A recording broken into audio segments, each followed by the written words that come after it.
Ich quäle gerne die Männer, wenn sie das mögen, wenn sie dabei Lust empfinden, wenn das der Lust dient.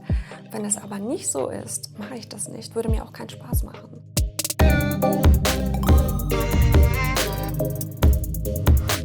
Ja, das ist oft so, dass Menschen tatsächlich daraus schließen, wenn sie wissen, ich bin eine Domina, dass ich auch im privaten Leben gewalttätig bin.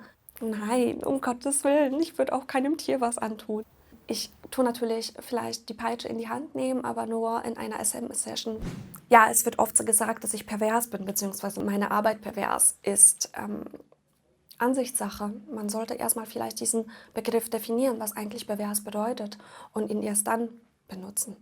Also ich hatte eine sehr glückliche Kindheit und auch die meisten meiner Kolleginnen. Natürlich kommt es hin und wieder vor, dass eine Dame tatsächlich keine glückliche Kindheit gehabt hat. Aber das haben wir doch in jeder Branche.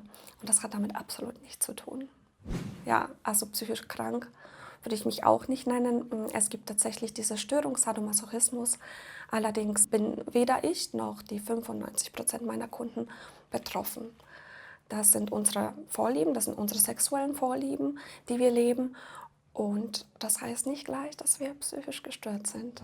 Das höre ich auch sehr oft, dass nur erfolgreiche Businessmänner, Geschäftsmänner zu einer Domina gehen.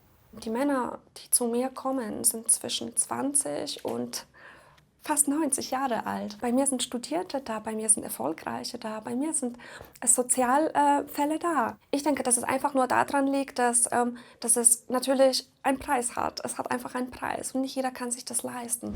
Also es gibt Dominas, die Sex mit ihren Kunden haben, das ist richtig. Das muss jeder für sich entscheiden. Allerdings steht das definitiv bei einer SM-Session nicht im Vordergrund. Was mir in der Schweiz auffällt, ist, dass die Kunden viel extremere Praktiken wünschen als jetzt in anderen Ländern, wo ich gearbeitet habe. Ich denke, dass es einfach daran liegt, dass die Männer bzw. die Frauen einfach die Möglichkeit nicht haben, das zu Hause auszuleben. Ich möchte nicht wissen, wie viele Ehen ich dadurch gerettet habe.